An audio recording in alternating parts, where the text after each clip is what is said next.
Buenos días, les damos a todos, esperamos que el Señor les esté bendiciendo grandemente. Damos gracias a Dios porque en esta mañana podemos tener la segunda parte de nuestra conferencia. Ayer fue un día tremendamente beneficioso, fue bastante duro también, debemos aceptarlo. No es fácil escuchar las cosas que tuvimos que escuchar ayer, pero hay que aprender y hay que comenzar a aplicar este tipo de temas en nuestras iglesias que son bastante importantes. Bien, hermanos, antes de comenzar directamente, quiero contarles un poco de lo que haremos en este día. Lo primero que realizaremos entonces será ver el tercer tema, que es protocolo de acción de la Iglesia Presbiteriana de Chile frente a los casos de abuso sexual infantil, y estará a cargo de nuestra hermana Raquel Vázquez, que esperamos que ella eh, tenga una excelente mañana para poder expresarse muy bien. Posteriormente vamos a tener un break de 10 minutos, ya para que luego de esto podamos descansar un poco, estirar las piernas, ir al baño, hacer un café, ¿ya? Y luego de eso ya vamos a ir finalizando con el cuarto tema, que es un acercamiento pastoral al abuso sexual infantil, quien va a estar a cargo el pastor Alejandro Lara, pastor de la Iglesia Presbiteriana de Chile en Chillán. Finalmente, a las 11:25 vamos a tener una ronda de preguntas donde ustedes pueden preguntar de manera libre tanto a Raquel como al pastor Alejandro, y ellos van a ir respondiendo sus preguntas. Así que preparémonos y para ello vamos a comenzar orando. ¿Les parece? Oremos al Señor para que Él nos guíe y luego damos paso a nuestra hermana Raquel. Oremos. Padre, le damos gracias, Señor, por esta mañana tan maravillosa. Sabemos que todo cuanto vemos, Señor, las nubes, el cielo, el sol, aún la lluvia, Señor, la ha sido creada por usted y nosotros nos gozamos en su maravillosa creación. Padre, le pedimos en especial por esta instancia para que sea usted glorificado, exaltado en medio de estas dos conferencias que vienen ahora. Espero, Señor, que usted dé palabras de sabiduría e inteligencia a nuestra hermana Raquel, a nuestro pastor Alejandro, para que ellos puedan hablar tanto la palabra de verdad como dar a conocer, Señor, temas tan importantes como los protocolos que nosotros debemos tener en mente para aplicarlos en nuestra iglesia. Esperamos disfrutar este tiempo, pero también, Señor, estar muy atento y tomarnos esto muy en serio, sabiendo que usted es quien nos está hablando a través de ellos. Bendígales, acompáñales y acompáñenos a nosotros para estar atentos. Le pedimos esto, Padre, en el nombre del Señor Jesucristo. Amén. Bien. Listo, Raquel. El Señor te bendiga. Gracias, Saúl. Hola, hermanos. Muy buenos días. Les saludo en el amor de nuestro Señor. Como decía la Sofía ayer, esta es una temática que no es grata, es del lado oscuro de la luna, efectivamente. Y hoy día vamos a ahondar un poco más en lo que nuestra iglesia como denominación tiene por lineamientos para el abordaje de esta temática que es tan compleja, ¿ya? Yo les voy a compartir pantalla, les voy a mostrar el contenido del documento oficial que fue aprobado, que ya es norma y es obligación para todos los miembros que pertenecen a nuestra denominación, ¿ya? Y les pido que si tienen algunas dudas, por favor, no sé si las podrán anotar en el chat o en un papel para que no la olviden y la podamos resolver. La idea es que ustedes queden claros hoy día de qué es lo que como iglesia podemos hacer, y principalmente aquellos que tienen cargos de liderazgo. Me dirijo específicamente a aquellos que son presbíteros, aquellos que son pastores, que tienen una responsabilidad esencial a raíz de lo que el protocolo de nuestra iglesia ordena. Así que voy a proceder a compartirles pantalla. No sé si estaré autorizada internamente para compartir. Sí, puedo, perfecto. No he dicho nada. Voy a compartirles inmediatamente. ¿Pueden ver ahí? Saúl se ve, ¿cierto? Sí, perfecto. Ya. Vamos a partir hoy día, entonces, hay algunos conceptos que vamos a dar por sentados por la charla que dio ayer la Sofi, la primera charla también que tuvieron en cuanto a conceptos y todo. Primera cuestión importante que ustedes tienen que saber, este protocolo no es un proyecto, esto ya está. Fue aprobado el año pasado, en mayo de 2021, por la Asamblea del Sínodo de nuestra iglesia, y por lo tanto rige como una norma obligatoria en el caso que exista un caso dentro de nuestras iglesias, ¿ya?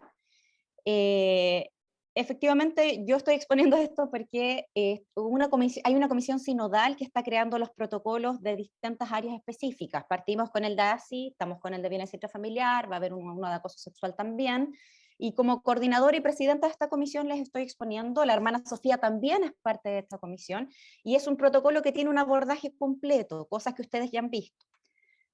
El protocolo esencialmente nos tiene establecido primero en como contenido por qué es necesario un protocolo de ASI, de acoso sexual infantil, en nuestra iglesia. ¿Qué es este protocolo y a quién va dirigido? Tiene un breve fundamento teológico, tiene además un marco conceptual, establece medidas de prevención mínimas, porque la idea es que ojalá podamos prevenir que ocurran abusos, pero en el caso que ocurran, tenemos también un protocolo de acción. Y además, sugerencias ante una intervención en el caso que el develo, que la revelación de que alguien fue víctima de ASI ocurra cuando son adultos, y una recomendación de cómo se puede proceder o aportar en la restauración de quién es el agresor. Respecto a la introducción esencialmente son 3 ejes, muy puntual y muy brevemente se los voy a comentar. La idea es de tener un protocolo, es porque en la iglesia, en diversos ámbitos, nosotros nos relacionamos con niños, niñas y adolescentes. Por lo tanto, tenemos una responsabilidad moral y legal respecto a estos casos que pueden ocurrir. Cuando hay un caso y nosotros le bajamos el perfil, no lo tomamos en consideración, lo normalizamos o directamente lo callamos y lo justificamos, nos transformamos en encubridores. Y por otro lado, lo importante es que como nos relacionamos con niños, niñas y adolescentes, nosotros tenemos que garantizar un ambiente protector a la infancia. Y eso implica tomar medidas para poder prevenir que esto ocurra, pero también medidas de acción en el caso que ocurra. Por otro lado, el protocolo también es una sistematización de lineamientos que debemos seguir. ¿Para qué? Para garantizar, prevenir y proteger a quienes son víctimas. Y por otro lado, para incentivar el compromiso del liderazgo a todo nivel con víctimas y familias. Entonces, este protocolo de la Iglesia Presbiteriana de Chile está dirigido a todos quienes interactúan o trabajan con niños, niñas y adolescentes. ¿Sí?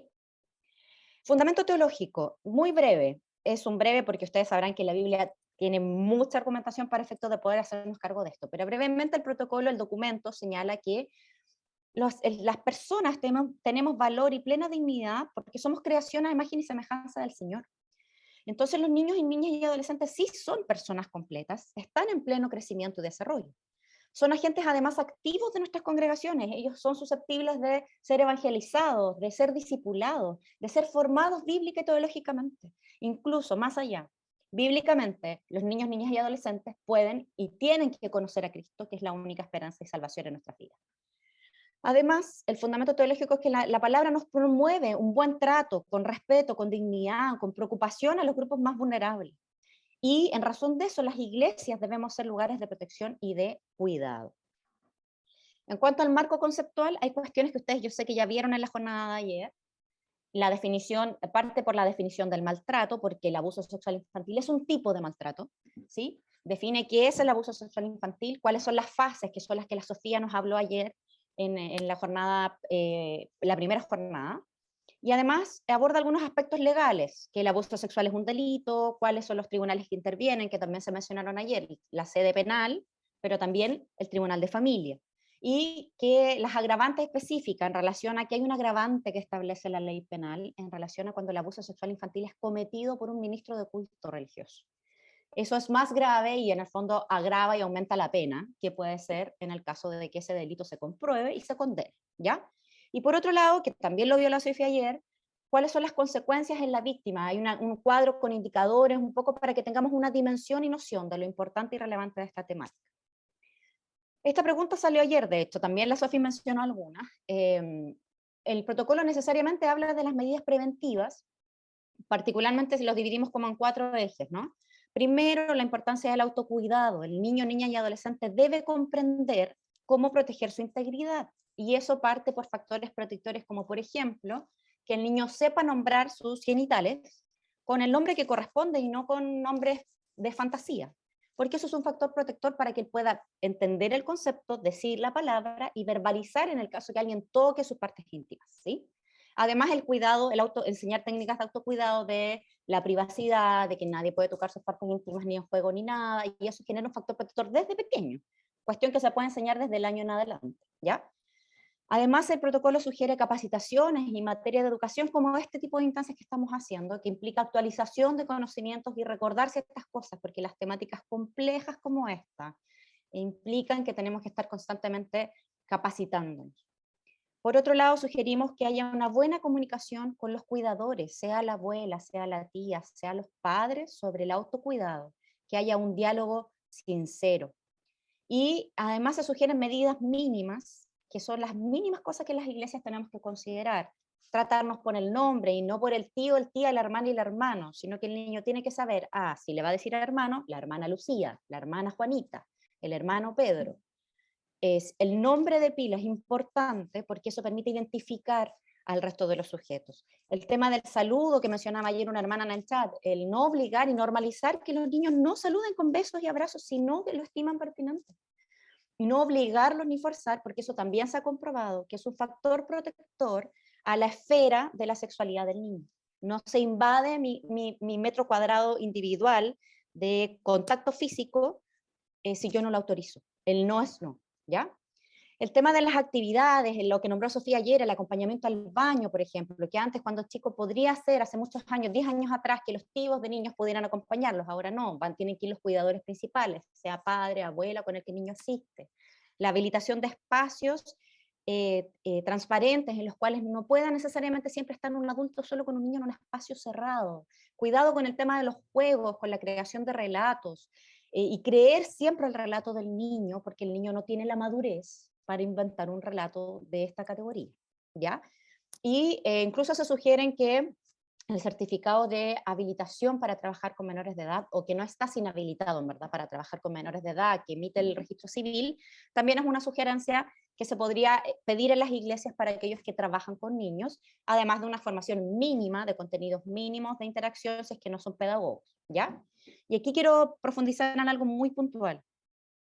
Cuando hablamos de medidas preventivas, solo el punto 1, que es autocuidado, es algo que nosotros hacemos directo con los niños. El resto, nosotros no le podemos generar esa responsabilidad al niño o mencionarla siquiera, porque es perjudicial. Los últimos estudios de los últimos 5 años han demostrado que es perjudicial que los niños internalicen que la prevención del ASI podría haber sido en su caso. ¿Por qué? Porque eso genera culpa. Es como que pongámonos un minuto en sus zapatos en las circunstancias. Si un niño fue víctima de ASI, el saber que esto se pudo prevenir genera más culpa.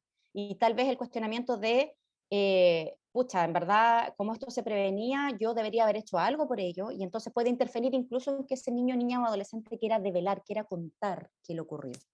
Entonces la idea es que se fomente el autocuidado en los niños, pero además la identificación de conductas de riesgo en adultos, ¿sí? Ojo con esos adultos que les gusta todo el tiempo solo estar con niños, por ejemplo, que es una de las cosas que los estudios recientes sugieren. Hay hartos factores ahí, y por eso hay que seguir capacitándose y educándose, ¿sí? ¿Qué es lo que el protocolo de acción del IPCH dice derechamente? ¿A qué nos manda en el caso que ocurra un caso dentro de nuestras congregaciones? ¿Sí? Primero partimos de la base que los niños y niñas y adolescentes que son víctimas de abuso tienen que recibir atención y tiene que haber un seguimiento para que nosotros podamos asegurar apoyo psicosocial, pero también espiritual, y que apuntemos a reparar el daño.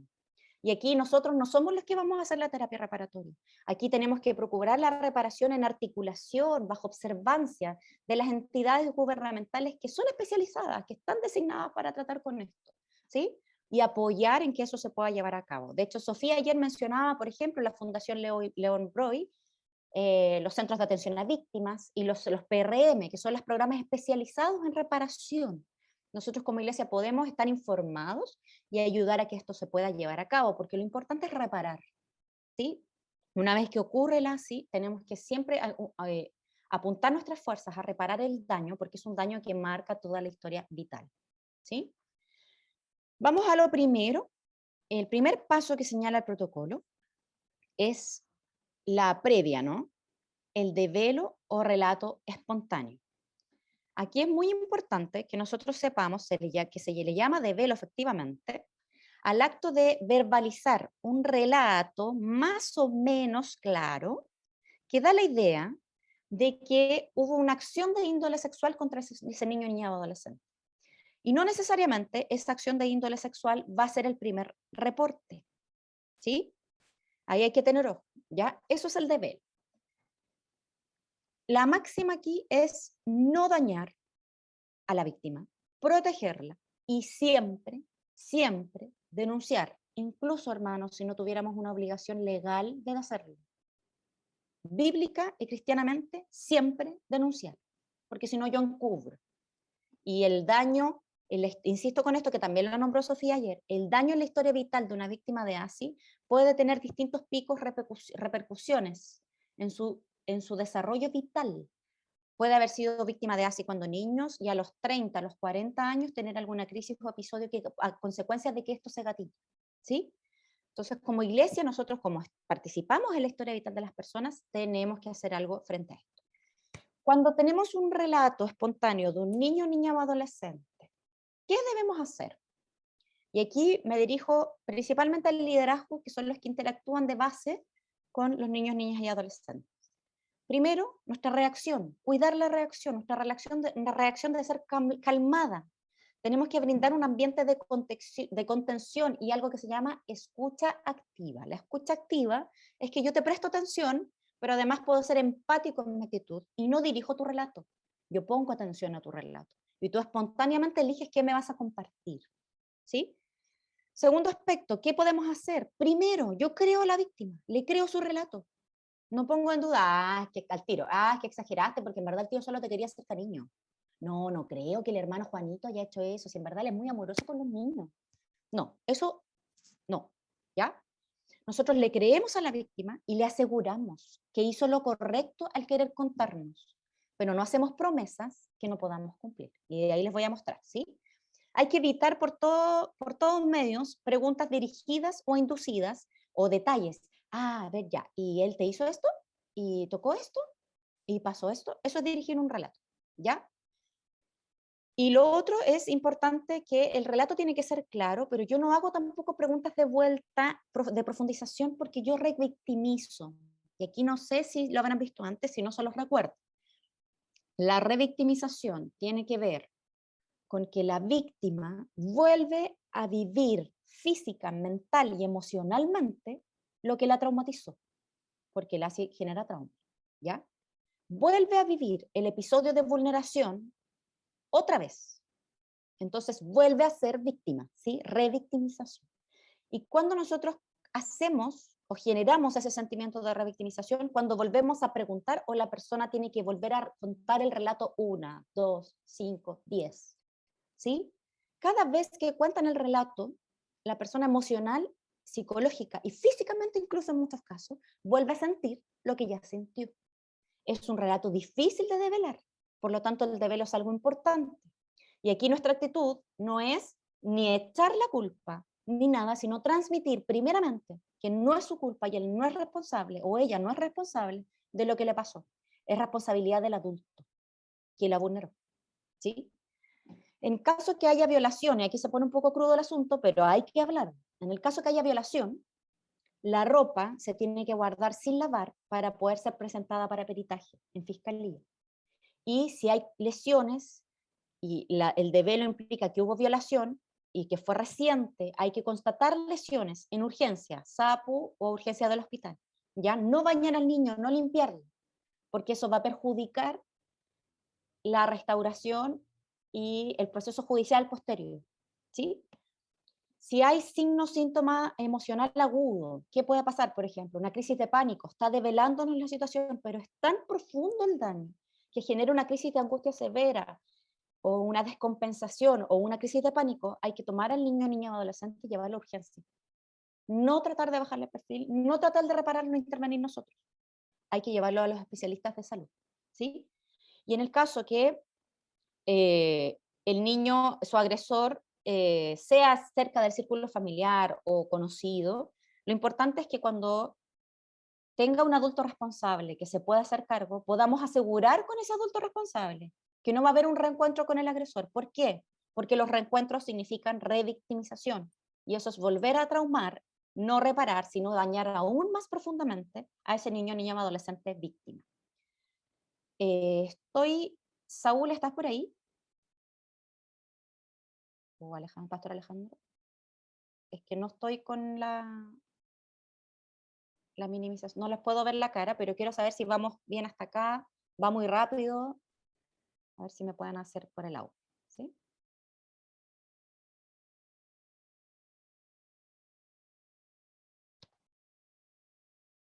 Vamos a la segunda parte del desvelo. ¿Qué es lo que no se debe hacer entonces? Ya tenemos claro qué sí hay que hacer, qué es lo que no se tiene que hacer.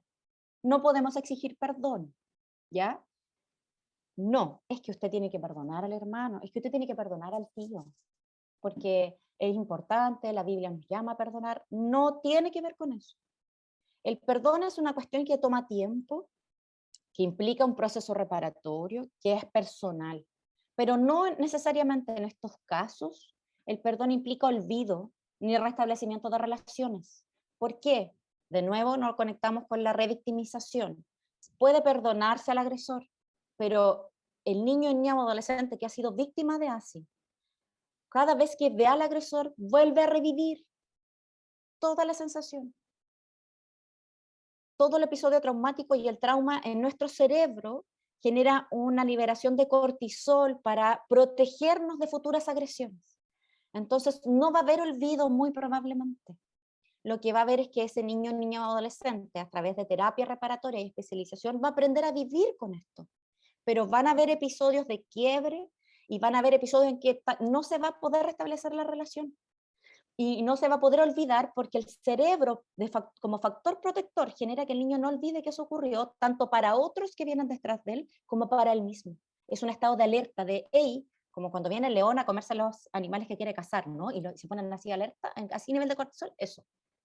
Y genera todo un desarrollo fisiológico importante en respuesta a ese estado de alerta. Entonces, ojo ahí, nuestra función no es exigir el perdón, nuestra función es restablecer de la mejor manera posible, integralmente, la reparación en esa persona que ha sido agredida. No tenemos la expertise psiquiátrica o psicosocial, pero sí podemos hacer la reparación en el ámbito espiritual, que también se afecta por este tipo de agresión. Tampoco podemos hacer preguntas inadecuadas, que culpen o que hagan sentir a la víctima como que, es que tú te expusiste. Es que no tendrías que haber ido para allá con el tío. Es que yo dije que no tenías, pero ¿por qué fuiste? Ese tipo de cosas generan esa sensación de fue mi culpa, y el así nunca es culpa de la víctima. Ni aquí, ni en la quebrada del ají, ¿ya? Tampoco hay que negar lo que ocurrió o justificarlo, porque el niño que devela, o quien devela, en verdad, niño, niña o adolescente, no está esperando una justificación ni una cuestión lógica. La única lógica que había es que nadie debería haber vulnerado su esfera de la sexualidad. Y eso no tiene justificación. ¿Sí? Tampoco hay que hablar del asunto con otros que no sean exclusivamente necesarios. No hay que comentarlo con la otra tía, no hay que comentarlo con el otro equipo de liderazgo. Usted solo tiene que comentarlo con los necesarios, sobre todo si es líder, y como líder en esa calidad hay confianza, o profesor de menores, en esa calidad tiene que recibir el develo y proceder a informar a las personas que son autoridad en su iglesia, que en este caso es el consistorio, porque es el consistorio el que va a tener que tomar cartas en el asunto al respecto. ¿Ya? Pero no se anda comentando ni siquiera en el afán de prevenir a los demás. Porque eso, sin querer, es exponer al niño. Y el niño, niña, adolescente no necesita ser expuesto. Necesita ser contenido y estar en un ambiente de seguridad. ¿Sí? Y a veces el develo ocurre en ámbitos de confianza y el niño se puede sentir traicionado cuando usted cuenta a otros que no son los necesarios. ¿Ya? Incluso el tema aquí se relaciona con ser sincero y no hacer promesas inciertas. A veces en el afán de querer hacer sentir seguro a los niños, niñas y adolescentes víctimas, se les promete ya, yo te prometo que no le voy a contar a nadie este secreto, pero después el niño es citado a audiencia. ¿Y cómo se enteró el juez? Y ahí se va a generar otro quiebre de falta de confianza, se va a sentir traicionado, además de herido y traumatizado. ¿Sí? Ahí lo correcto es, mira, yo no voy a comentar esto con ninguna otra persona necesaria, no necesaria, pero sí es importante que tú entiendas que esto hay que contárselo al tribunal, o hay que hacer la denuncia, o hay que contárselo al pastor o al líder, a un líder específico, porque esto implica que para que tú puedas reparar, esto tiene un proceso. Los niños se pueden entender eso, que hay personas específicas y necesarias. ¿Sí?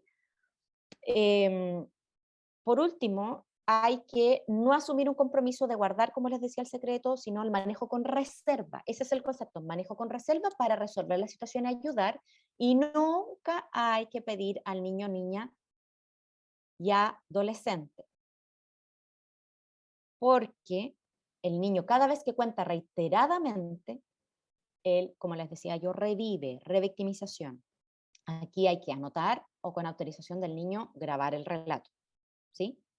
Y aquí hago la precisión, en procesos judiciales ya está vigente la ley de entrevista videograbada para delitos sexuales, precisamente para evitar que si el niño tuvo que ir a fiscalía a contar, después tenga que ir al tribunal de familia a contar de nuevo y después tenga que en el peritaje volver a contar, porque cada vez que cuenta lo revictimizamos. Ahora, esa misma grabación primera sirve como prueba para el resto de los casos, ¿ya? Eso ya está vigente en nuestro país.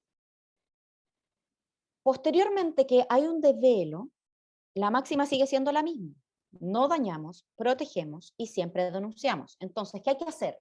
Se recibe el desvelo, se recibe el relato espontáneo de que ocurre una vulneración en la esfera de la sexualidad de ese niño, niña o adolescente, se informa al adulto responsable que no esté involucrado ni relacionado con el potencial agresor, ¿ya?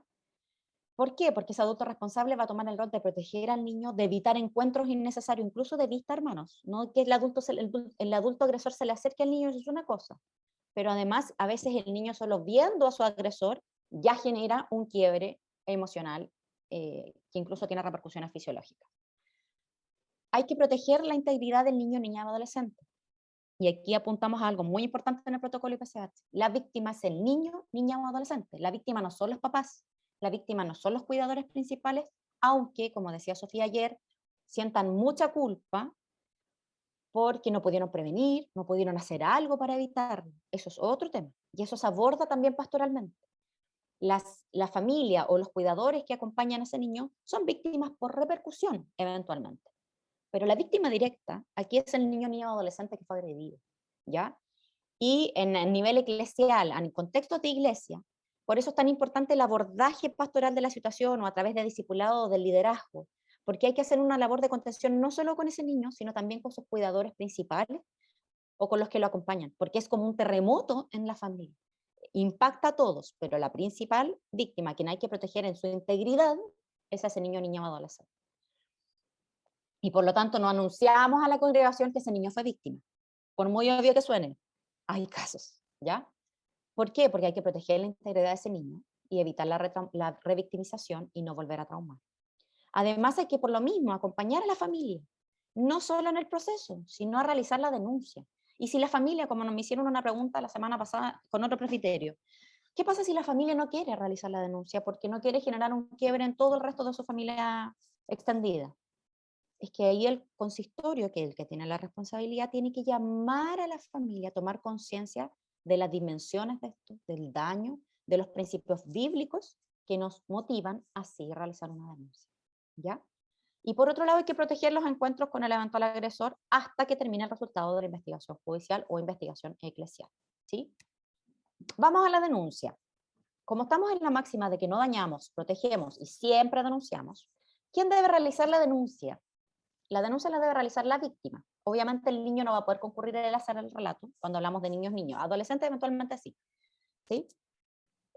Aquí lo hace el tutor o cuidador principal, ¿sí? En representación del niño, porque él es el representante legal de ese menor de edad.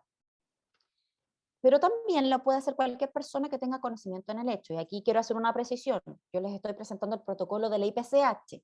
Cualquier persona, en este caso, necesariamente va a ser alguien del consistorio o liderazgo de la iglesia local, pastores o presbíteros, porque son los que van a tomar conocimiento del hecho de ese desvelo.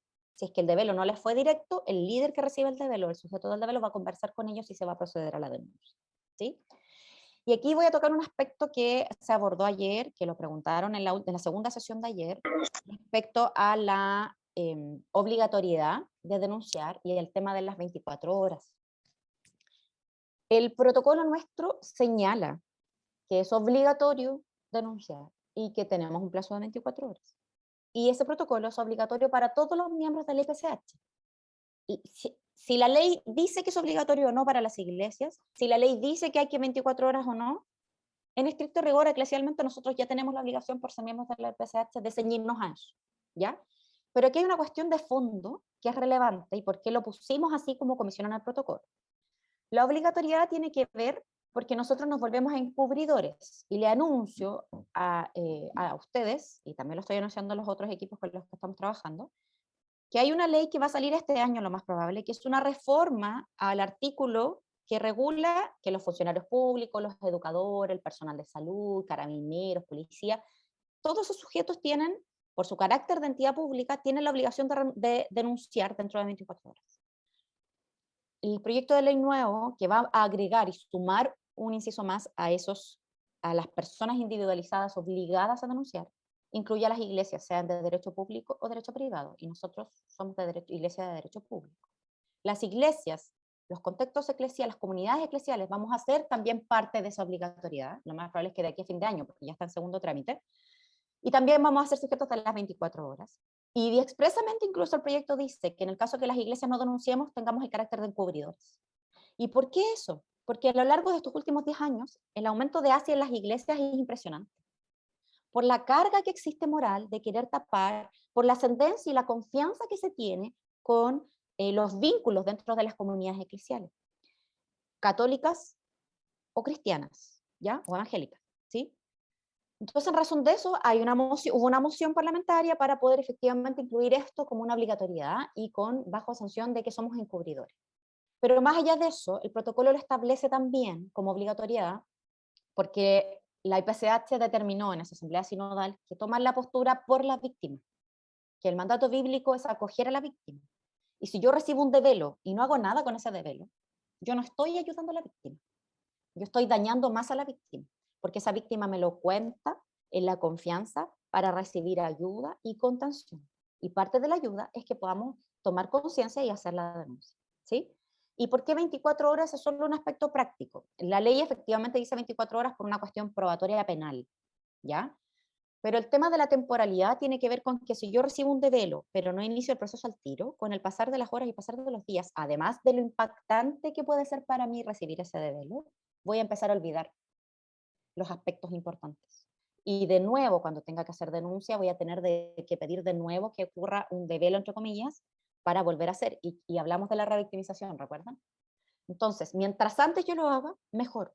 Y por otro lado, cuando yo recibo un develo, por muy fuerte que sea, por muy traumante que sea, es súper comprensible que incluso a veces cuando son en contextos de familia, esto genere la crisis y el terremoto de va a quedar la embarrada en mi familia. Y eso motive a no develar o a no denunciar. Pero el mandato, la instrucción es que efectivamente se tenga que hacer, porque aquí estamos del lado de la víctima y de ayudar a reparar a la víctima. Y con la denuncia, como explicaba Sofía ayer, se inician procesos en sede de familia y en sede penal. Uno busca la responsabilidad, el otro busca reparatorio, proceso reparatorio. ¿Sí?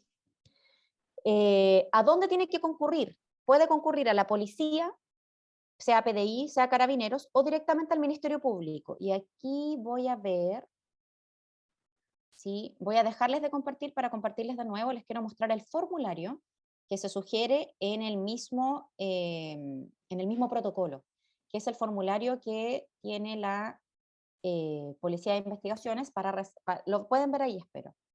Es la denuncia que tiene Fiscalía para hacerlo a través de su sistema online, ¿ya? En donde se aportan todos los antecedentes de quien hace la denuncia y de quién es la víctima, y después de quién es el denunciado, idealmente ojalá tener al menos el nombre y el apellido, ambos apellidos, cosa de que ellos puedan internamente buscar, ¿sí? Y los hechos que se denuncian, ¿ya? Lo que marcan con asterisco en este formulario es lo más importante que se tiene que exponer. Si hay testigos, si hay otras evidencias, videos, fotografías, dibujos, conversaciones por WhatsApp, etc. Y finalmente, nombre, root, etc. ¿Sí? Entonces, se denuncia y tienen que poner ahí, como decía Sofía, una descripción detallada de los hechos. Y es importante aquí el tema de la denuncia, que sea correctamente recogida, el develo, correctamente valorado, porque esos datos van a ser importantes para poder aportarlos aquí en el elemento de denuncia, ¿sí? Vamos a lo siguiente. Si el abusador es parte de la iglesia o de la congregación, lo primero es, como ya les decíamos, acoger y denunciar. Ojo con la revictimización, no olvidar ese aspecto. Pero además el protocolo ordena que hay que apartar de las funciones a esa persona que es de la congregación si es que ejerce alguna función en la iglesia más que solo asistente. Tiene que cumplirse obviamente con las medidas cautelares, colaborar si es que se decretaron, por ejemplo, una orden de alejamiento sin exponer a la víctima con su victimario. Y en el caso que haya sentencia condenatoria de un tribunal, sea penal o sea de familia, se cesan las funciones, en cualquier función que esa persona haga en la iglesia con niños, niñas y adolescentes. Pero además se promueve un cumplimiento de la sentencia. Y a nivel eclesial interno del IPCH, hay una inmediata exclusión del rol de miembro y se inicia un proceso disciplinario, ¿ya? Si el miembro condenado pide su traslado de membresía del IPCH a otra IPCH o a otra iglesia, la idea es que se puedan compartir esos antecedentes para prevenir, pero también para que pueda continuarse con el proceso y cumplir con él, ¿ya? Si hay antecedentes suficientes sin sentencia condenatoria, pero estos antecedentes permiten acreditar que efectivamente ese abusador cometió el abuso sexual infantil, el consistorio tiene las facultades para iniciar el proceso disciplinario ordinario de nuestros estatutos. Si hay sentencia absolutoria, o sea, el tribunal da por acreditado que esa persona en esa acusación de abuso sexual infantil no cometió el abuso, se acredita la inocencia de su no participación, es el consistorio el que tiene que velar por reparar el nombre, la imagen y la honra, pero tiene que tener especial consideración en la convivencia eclesial y la sanidad de los intervinientes. Si es parte del liderazgo, el proceso es relativamente similar. Estamos hablando de liderazgo, presbíteros, diáconos, pastores. La diferencia está es que necesariamente aquí existe la obligatoriedad expresa de informar al superior jerárquico. Si estamos hablando de un presbítero, hay que informarlo al consistorio. Si estamos hablando de un pastor, hay que informarlo a la comisión ejecutiva del presbiterio. ¿Ya? Hay que apartar de las funciones de liderazgo, hay que cumplir la medida cautelar, y si hay sentencia condenatoria, esa persona va a quedar inhabilitada para trabajar con niños, niñas o adolescentes de nuestra iglesia, además de las que ya mencionamos que son similares anteriormente. Situación similar si hay antecedentes, pero no hay condena judicial. Eso no quita que se pueda iniciar un proceso disciplinario e eclesial para reparar en algo el daño que se ha hecho. Si hay sentencia absolutoria, exactamente lo mismo anterior. El consistorio es el que tiene que estar encargado de velar por la reparación y por la convivencia eclesial y la sanidad de quienes estuvieron intervenidos en esto. Y aquí hago una breve mención, porque aquí voy a apuntar, como les decía al principio, a los presbíteros y a los pastores. Nuestro estatuto señala que si se toma en conocimiento por parte de los consistorios una acusación de abuso sexual infantil, hay dos vías, ¿ya? La vía de queja puede iniciar un proceso o la vía de denuncia. La diferencia está en que en uno, el que inicia el proceso es el mismo ofendido que expone la situación, y en la denuncia es cualquier otra persona que tuvo conocimiento, distinto del ofendido, que habla con el consejo respectivo. Hay un proceso ordinario y extraordinario, ahí les pongo los artículos por si los quieren revisar en los estatutos de nuestra iglesia vigentes, ¿ya? Lo importante es que la prueba de ese juicio civil también puede ser incorporada acá como prueba, ¿ya?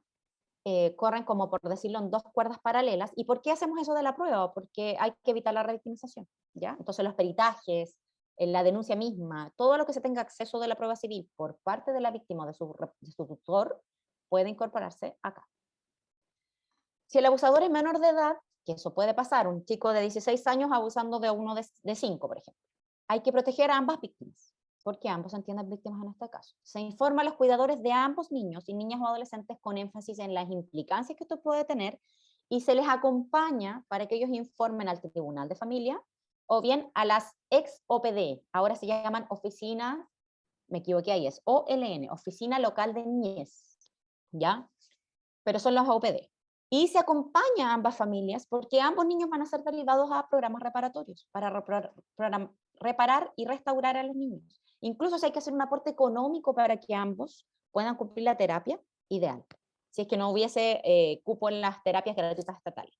Y hay que colaborar con el cumplimiento de las medidas cautelares, en el caso que se decreten, y ver en los consistorios si es necesario aplicar las medidas del numeral 3 que tenían que ver con los miembros del IPCH, ¿ya? Si el adolescente es miembro o no, y si tiene que aplicar o no, ahí es completa facultad del consejo local, o sea, de los consistorios definir.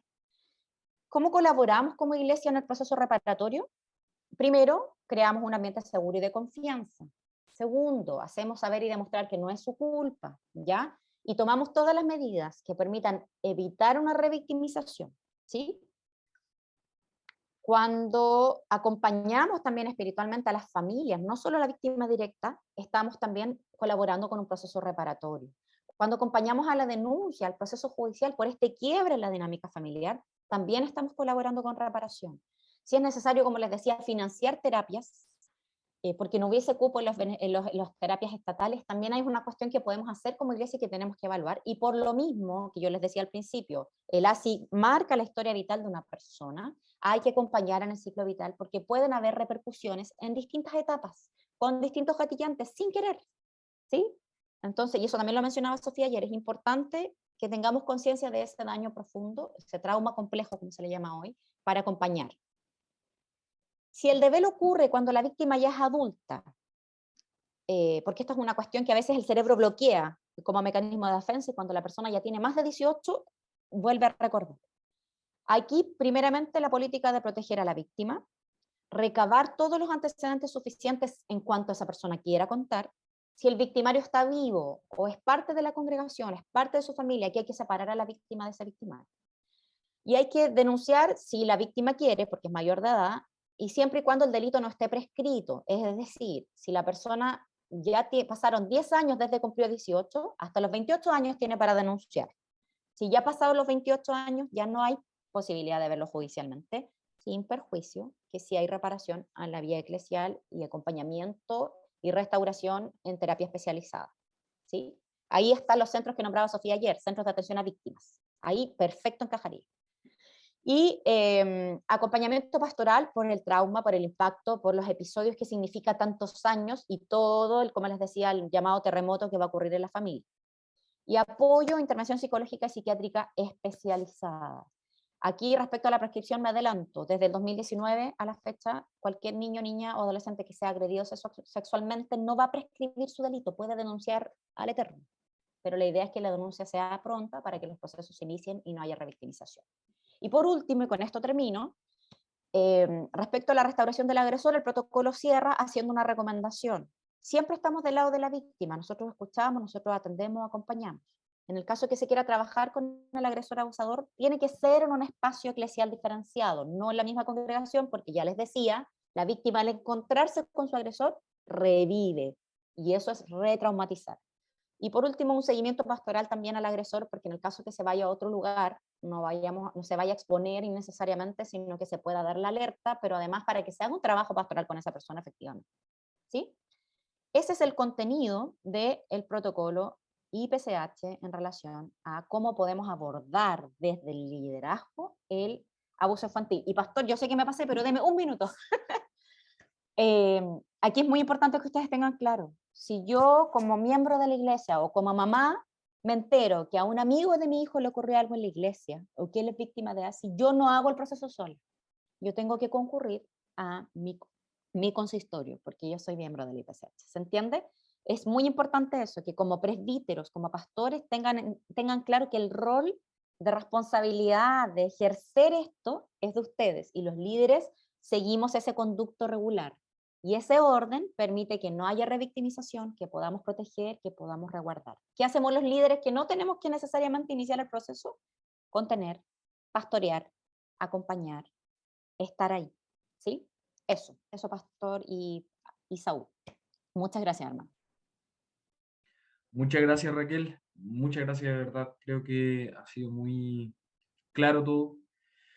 Esperemos que el Señor ponga todo esto en nuestros corazones, siempre estar atentos, siempre estar presente, siempre querer aplicar justamente el protocolo que la misma Iglesia Presbiteriana de Chile ha elevado para que todos nosotros, como miembros de la Iglesia o líderes de la Iglesia, estemos al tanto y sepamos cómo actuar.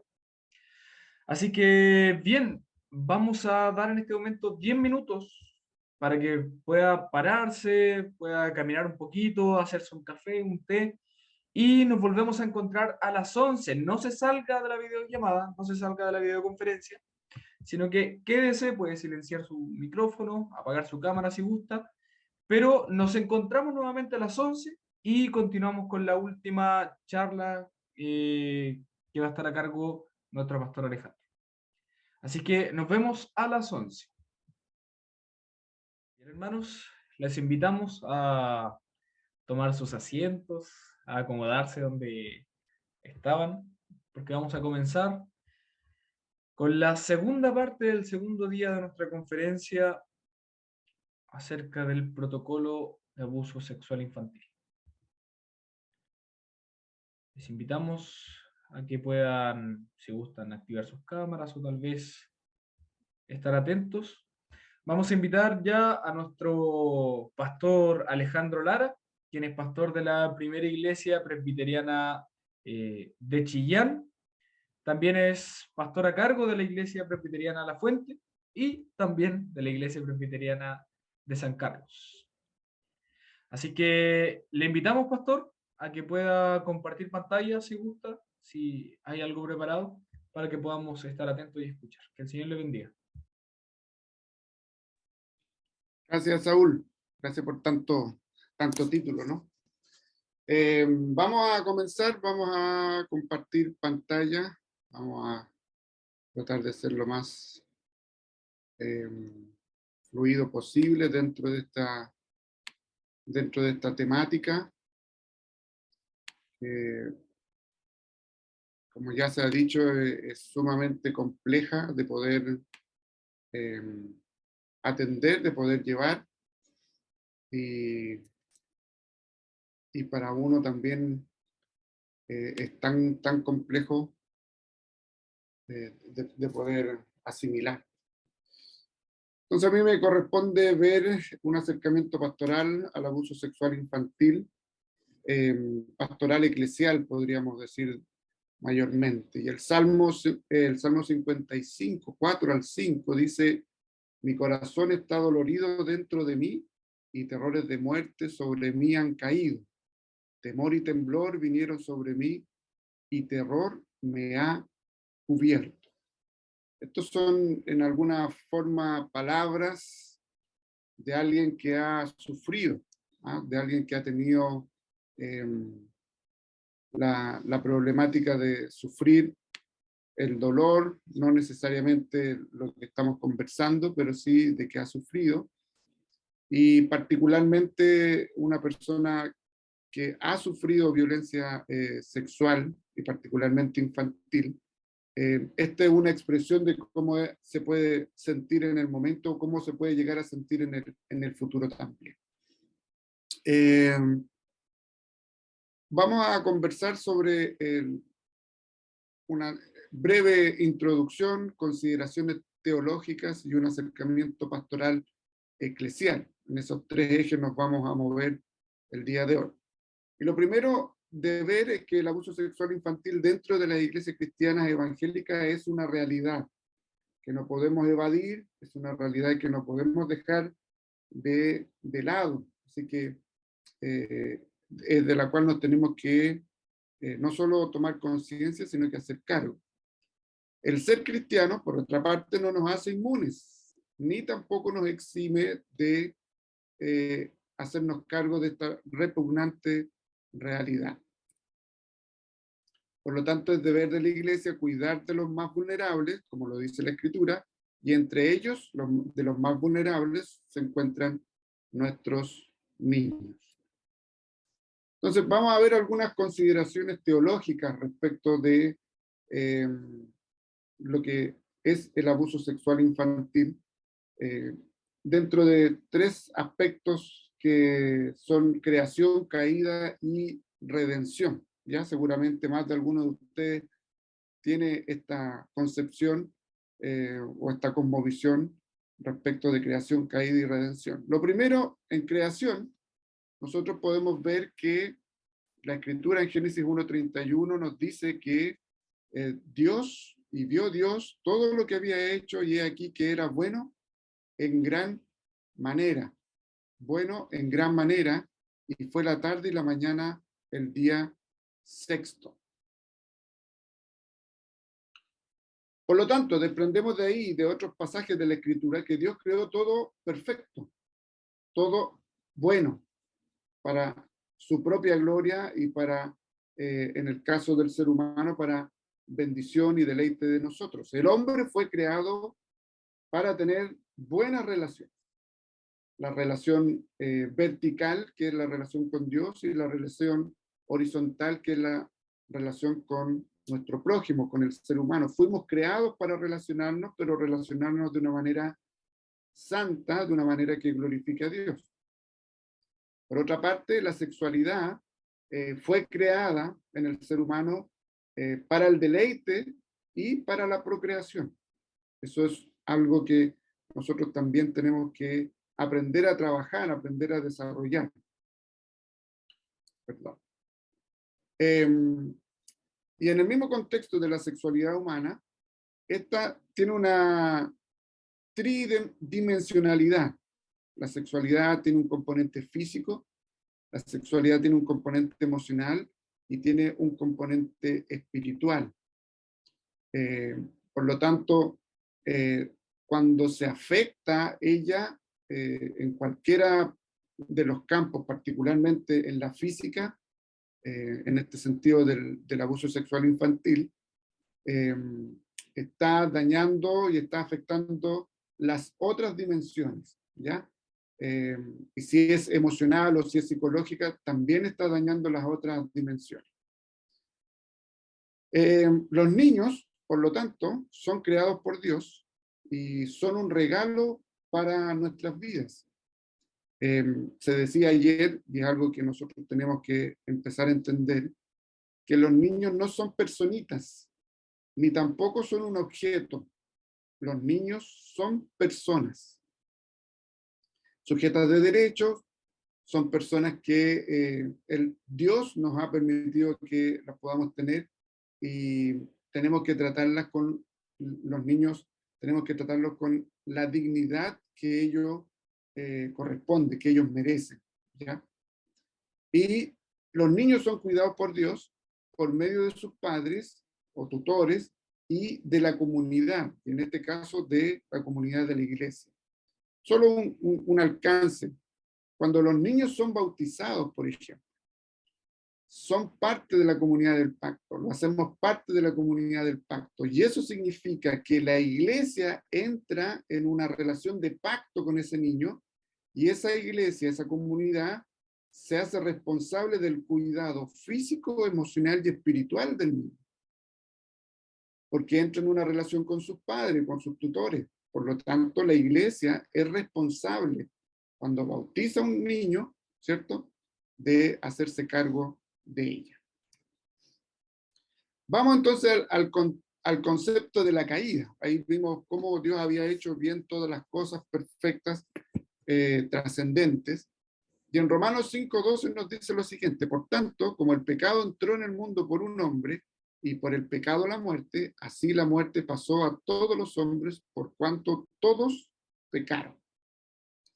Aquí hay un concepto que nosotros podemos ver y analizar, que es la corrupción total del hombre. Los efectos de la caída abarcaron la totalidad del ser humano. Por lo tanto, el pecado afectó no solo lo espiritual, sino que el pecado también afectó lo físico, también afectó lo emocional, lo psicológico, lo social, afectó todas las áreas en las cuales el hombre se puede desenvolver, se puede desarrollar. Eso es corrupción total. Y en ese estado en el que estamos hoy, porque estamos en un estado de caída. Adán y Eva pecaron contra Dios. Eso nosotros, si somos parte de una comunidad, si hemos leído la Escritura, sabemos que Adán y Eva pecaron contra Dios. Y no es un mito, porque para algunos esto es un mito, y al declararlo como un mito, les da como licencia para hacer lo que quieran. Adán y Eva pecaron contra Dios, no hicieron la voluntad de Dios. Y los efectos del pecado, de esa desobediencia, alcanzan a todo lo creado, no solamente al ser humano, sino que al cosmos, alcanza todo lo creado. Y nuestras relaciones, por ende, también fueron corrompidas por el pecado. Prácticamente todo lo que realizamos están manchadas por el poder del pecado. Y la sexualidad no está exenta de ello. La sexualidad y la procreación humana fueron distorsionadas en la caída. Por ello que hoy vemos una sociedad hipersexualizada, donde no es poco común ver a los niños en propagandas, en afiches, en series de Netflix, por decirlo de alguna forma, donde son erotizados, donde son hipersexualizados, donde hay series donde los niños tienen prestaciones o presentaciones eróticas sexuales súper complejas. Esa es la sociedad en la que estamos. Por lo tanto, estamos en una cierta incoherencia. Pretendemos como sociedad cuidar a los niños, pero sin embargo los estamos exponiendo también. La procreación humana también ha sido distorsionada. El tema de tener hijos, ¿verdad? Ya los hijos no son un regalo de Dios, como lo veíamos delante, sino que son un fin en sí mismo, ¿no? Ya los hijos son para hacernos sentir bien, como hombre, como mujer, como padres, para darnos una razón de ser, una razón de existir. Los hijos llegan en muchos casos a las familias para amarrar una relación matrimonial que está a lo mejor decaída. Sin embargo, los hijos no son para aquello. Entonces ahí nosotros nos vamos dando cuenta que la sexualidad y la procreación humana ha sido totalmente afectada por la caída. Y por ende los niños son abusados de diversas maneras, entre ellas sexualmente, ¿ya? Los niños constantemente son abusados dentro de nuestra sociedad, y una de las peores es el abuso sexual, tanto psicológico como físico. Y como ya bien se ha dicho, el abuso sexual infantil deja huellas que pueden abarcar toda la vida. Esos son los efectos de la caída. Dios no nos creó para esto, pero esas son las consecuencias del pecado que mora en cada uno de nosotros. Sin embargo, hay esperanza, redención. 2 Corintios 5, 17 al 18 dice, de modo que si alguno está en Cristo, nueva criatura es. Esto está hablando de la regeneración, un cambio absoluto en la persona. Las cosas viejas pasaron, aquí todas son hechas nuevas.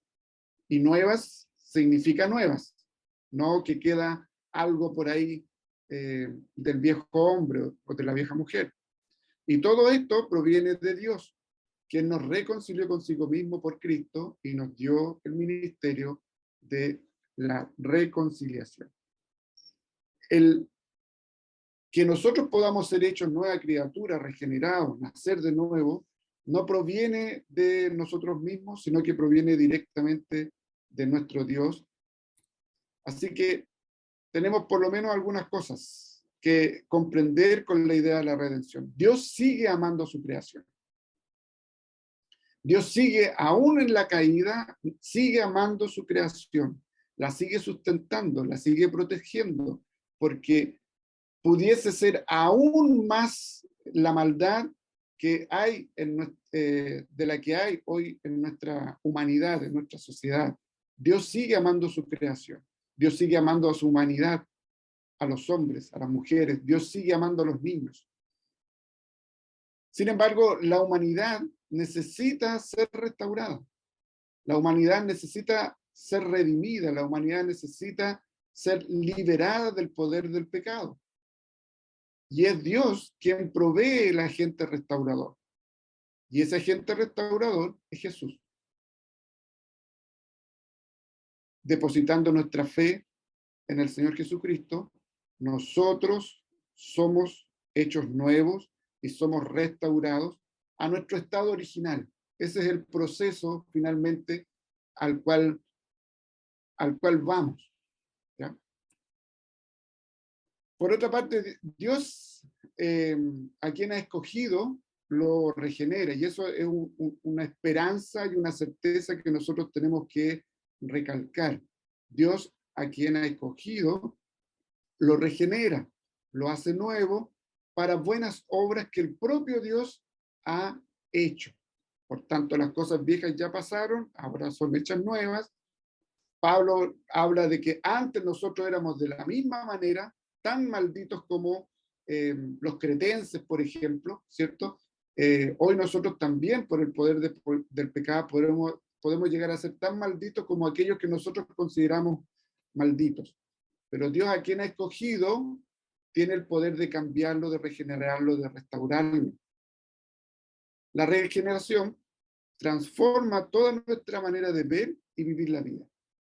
Por lo tanto, si a un niño, ya sea en su etapa de niñez, de adolescencia o de adultez, ha sido afectado por el poder del pecado en relación a algún abuso sexual en su vida, Dios tiene el poder para transformar su vida, tiene el poder para restaurar su vida y para que en virtud de ello pueda vivir una vida conforme al Evangelio. Y la sexualidad y la procreación también fueron redimidas, también son restauradas a su diseño original. Dios hace cambiar esta idolatría sexual en la cual nos podemos encontrar, porque finalmente es eso. Finalmente tiene que ver con la corrupción del corazón, tiene que ver con la corrupción de la mente, tiene que ver con la corrupción del ser en todas sus áreas, y una de ellas es la corrupción sexual, que busca sentir deleite, placer en hacerle daño sexualmente a un pequeño. Eso el Señor tiene la capacidad, el poder, la autoridad de cambiarlo, pero particularmente a un niño que ha sido violentado sexualmente, el Señor tiene el poder para restaurarlo, para sanarlo, para darle una vida distinta respecto de ello. Y eso no hay que espiritualizarlo. Ojo ahí, sobre espiritualizarlo. Dios tiene el poder, pero Él tiene el poder para cambiarlo sobrenaturalmente, porque aún creemos en los milagros, aún creemos en la intervención divina directa de Dios, pero también nosotros sabemos que Dios establece áreas de desarrollo. Creemos que la medicina es parte de esta instrumentos que Dios puede usar para la restauración de aquellos que han pasado por esta circunstancia. Creemos que la psiquiatría, la psicología, todas las áreas que finalmente están para la restauración de una persona que ha sido violentada, abusada, son provenientes de Dios. Por lo tanto, el Espíritu de Dios actúa sobrenaturalmente en las personas, pero también puede actuar naturalmente, instrumentalmente en cada uno de nosotros a través de el conocimiento, a través del saber, a través de las profesiones. Así que ahí tenemos esperanza, ¿ya? Dios creó todo perfecto, las relaciones las creó perfectas, la sexualidad la creó perfecta, sin embargo el pecado las afectó de tal manera que somos capaces de abusar y violentar a los más pequeños.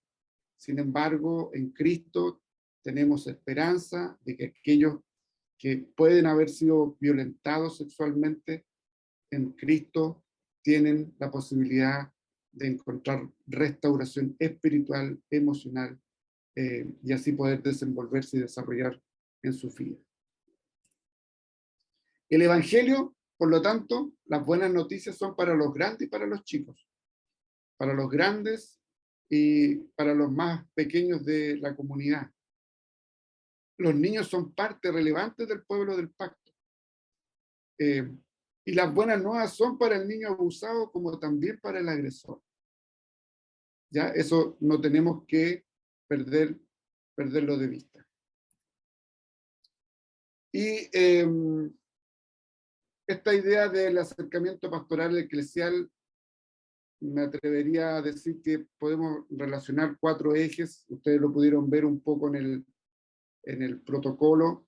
Yo tomé esto en alguna forma, en algunos aspectos de la Fundación Bethesda, que hace un trabajo muy interesante en relación a el abuso sexual infantil, pero particularmente dentro de las iglesias.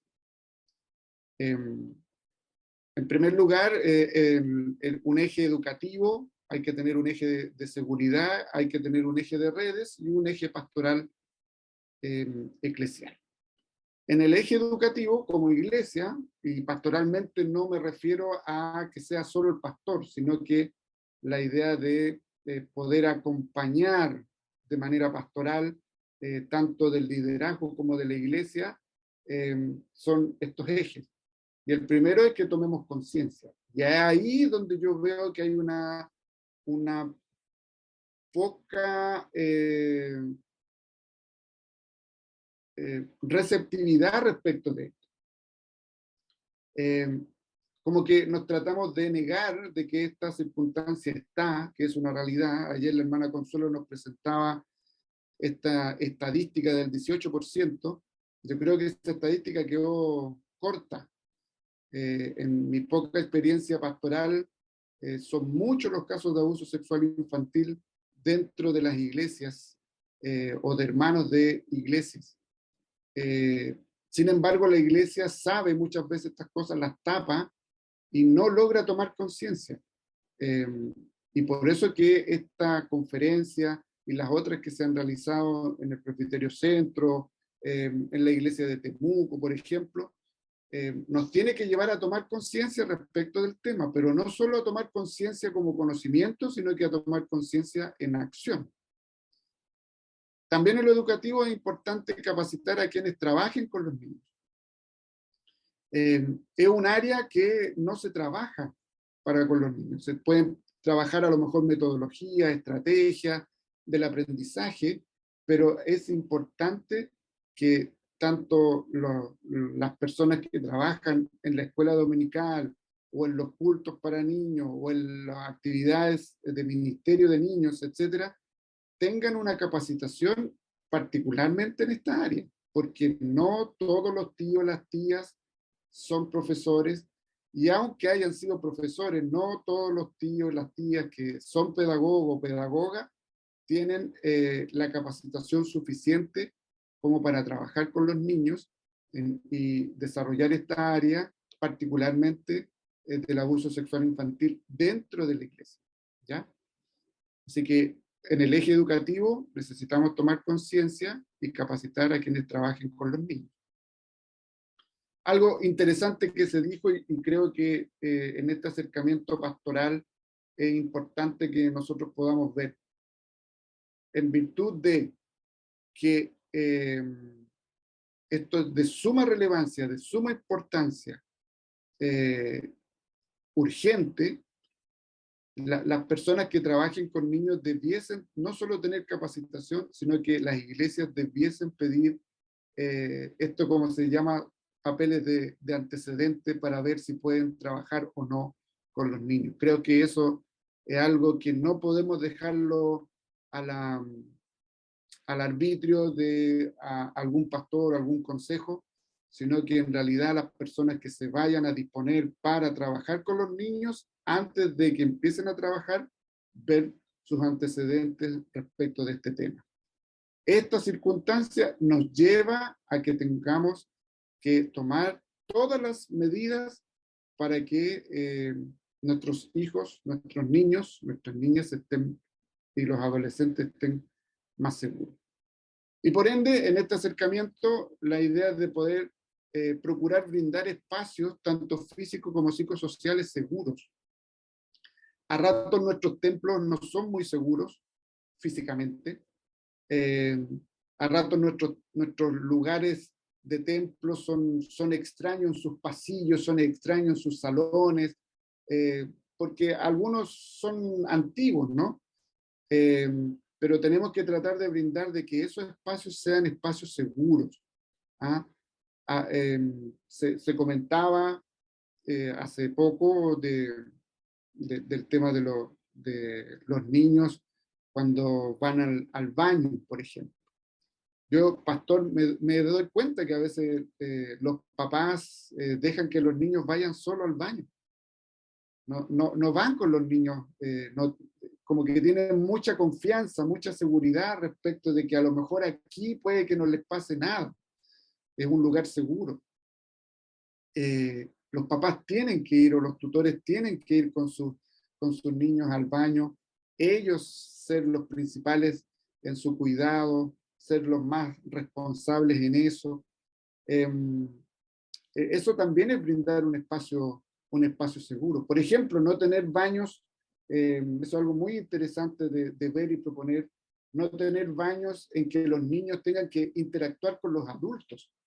O sea, los baños de los adultos tienen que ser de los adultos, pero los baños en una comunidad eclesial tiene que haber baños para niños, adaptados para niños, que dé una seguridad también, un buen ambiente, un buen sentir el baño en sí.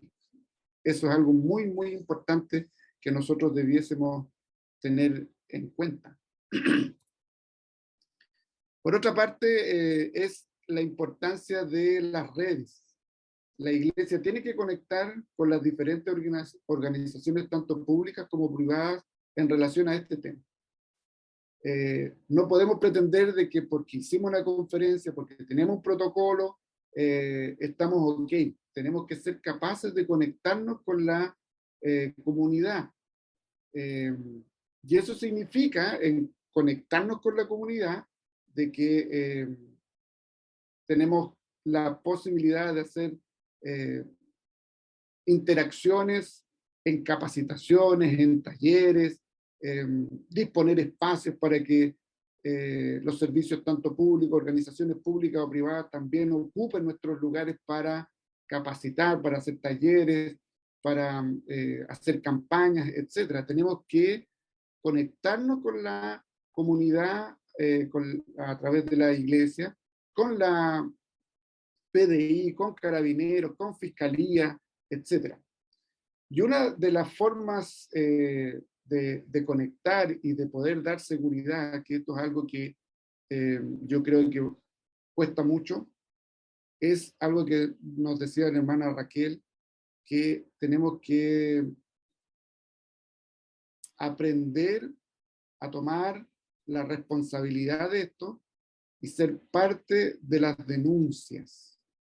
La iglesia no puede, no solo porque un protocolo lo diga, la iglesia no puede, según la escritura, avalar el maltrato infantil, el abuso infantil, menos el abuso sexual infantil. La iglesia tiene que ser capaz de denunciar. La iglesia tiene que ser capaz de apoyar las denuncias. La iglesia tiene que hacerse parte porque nosotros somos llamados a ser una comunidad, una iglesia que imparta o que sea parte de la justicia de Dios. Quien comete este delito no solo comete este delito, sino que comete un pecado. Y el pecado tiene sus consecuencias.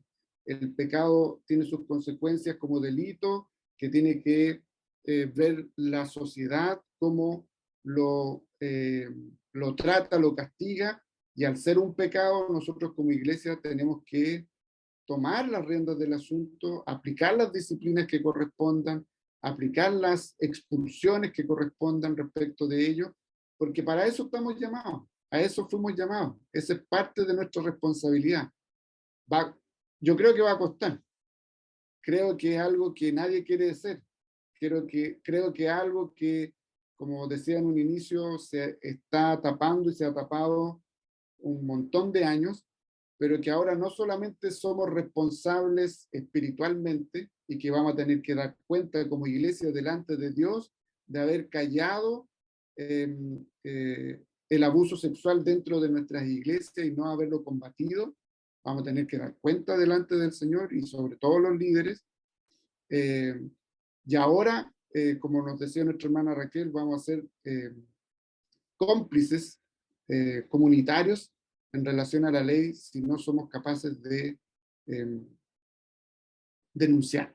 Y eso significa hacernos cargo, eso significa acompañar a las víctimas, eso significa acompañar a la familia, hacerse cargo. Es un problema que nadie quiere asumirlo, pero si llega a ocurrir, tenemos que hacerlo. Y por último, el eje pastoral eclesial desarrollar un acercamiento pastoral eclesial que se haga cargo responsablemente del tema. Tiene que ver con lo que acabo de decir, no rehuirle. El currículum de estudio, el currículum de trabajo, por ejemplo, para con los niños, debe ser con esta mirada también, una mirada un poco de ver un poquito más allá de solamente la historia bíblica, de solamente ver algún catecismo, sino que ver algo un poco más allá respecto de lo contingente. Esto es un tema totalmente contingente que desde el más pequeñito necesita tener herramientas para poder enfrentarlo, ¿no? Y escrituralmente, hermanos, tenemos harto que compartir respecto de ello. Por ejemplo, lo que hemos conversado, que los niños al ser creados por Dios tienen la dignidad de Dios, y eso, siempre hablamos de la dignidad, ¿no? Hablamos de un sueldo digno, una pensión digna, una vida digna, y también tenemos que hablar de que nuestros niños son dignos porque son criaturas de Dios, y tenemos que trabajar para con ellos responsablemente. No solamente hacer actividades entretenidas, no solamente los globos, los dulces, y contarle alguna historia, sino que también ir enseñándole respecto de estos temas en su lenguaje, obviamente, eh, para que ellos vayan entendiendo que el Señor les ama, que el Señor les protege, que el Señor está con ellos, pero que también somos nosotros como adultos responsables de darle seguridad, de darle protección, de darle los cuidados que ellos necesitan. Y dentro de ese currículum hay algo muy importante que es necesario trabajar. Es el tema de familia, el tema parental, el tema de cómo ser papás a la luz de la Escritura, cómo el matrimonio puede ser de bendición para sus propios hijos. Hay que retomar el tema de familia y empezar a ingresar en esta serie de predicación, en esta serie de estudios, estos temas que son absolutamente transversales. Así que hay que ver todo lo que tiene que ver con la forma de trabajar con los niños, tanto en la escuela, en el culto, pero también ver cómo entregarles herramientas a nuestros papis, a nuestras mamis en sus casas para que ellos también puedan desarrollar un ambiente seguro en sus hogares y que también puedan desarrollar en sus propios hijos herramientas y habilidades que le permitan enfrentar este mundo tan caído en el cual estamos, pero que finalmente el Señor nos permite tener también esperanza. Eso, muchas gracias. Que el Señor les bendiga. Y Marcos 10:14 dice, viéndolo Jesús se indignó y les dijo, dejad a los niños venir a mí y no se lo impidáis, porque de los tales es el reino de Dios. Ellos son parte del pueblo del pacto y son de mucha importancia para el Señor. Gracias. Bien, damos gracias al pastor Alejandro por habernos dado esta charla y habernos dejado claro que el principal problema justamente está en nuestro corazón pecaminoso, en nuestro corazón caído, y anhelamos la restauración de nuestro Señor a nuestros corazones, a nuestras vidas. Sabemos que si el Señor nos salva, no es para vivir hacia adentro, sino por el contrario. Esto se verá reflejado hacia afuera como una ampolleta que alumbra, que está puesta en el foco, y por lo tanto alumbramos hacia afuera.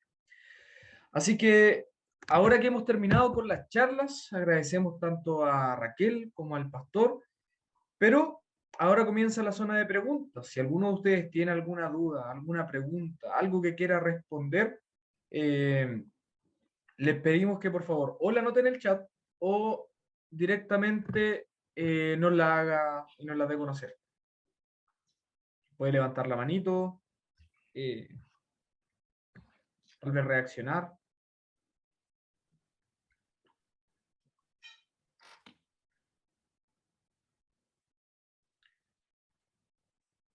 Bien, mientras tanto yo tengo una pregunta para Raquel.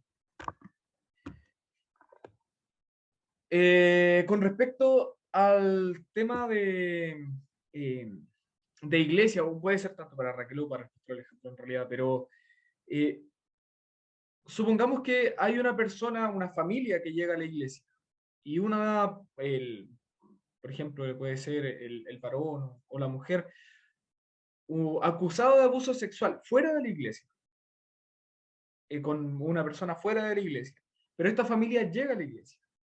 Nosotros, ¿cómo tenemos que reaccionar allí? ¿Tenemos que apartarlos? ¿Tenemos que conversar? ¿Cómo lo podríamos hacer? Porque me imagino que este tipo de cosas son realidades en nuestra iglesia. Pastor, contesto primero la parte mía. La recomendación ahí, de hecho, salió este tipo de pregunta en la Asamblea Sinodal también y ha salido en las otras capacitaciones que hemos tenido que realizar. Ahí hay una cuestión muy práctica.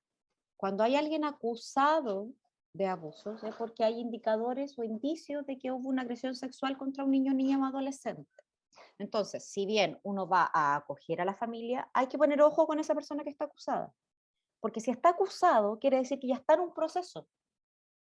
Y nosotros, si bien no somos parte de ese proceso porque no hicimos la denuncia, nosotros tenemos que acompañar el proceso por dos razones. Primero, porque la razón que ordena el protocolo es el tema del acompañamiento, y estoy asumiendo que la víctima en este caso hipotético no es parte de su familia, no es su hijo ni ninguno de su círculo, pero él está siendo acusado por haber agredido a otro niño, niña o adolescente. Entonces el acompañamiento ahí es porque tenemos que saber cómo termina ese proceso. Y segundo, porque hay un quiebre y una fractura en esa familia a raíz de esa acusación y de ese proceso. Si la acusación, como dice el protocolo, termina en que la persona acusada que llegó a nuestra congregación es absuelta, hay que colaborar en el proceso reparatorio de restaurar su honra, de restaurar cómo él es mirado con los demás y del quiebre familiar. Ese aspecto es muy importante porque es una familia nueva que llegaría a nuestra comunidad y llegaría fracturada, ¿ya?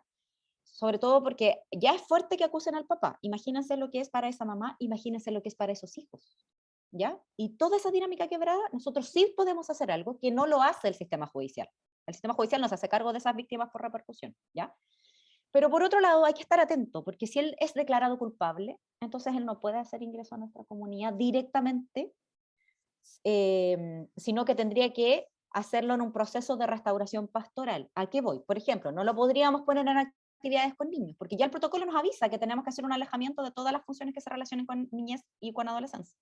¿Sí? Entonces ahí el consistorio es el responsable de pensar en un plan, pero obviamente si solo está acusado, hay que hacer la prevención.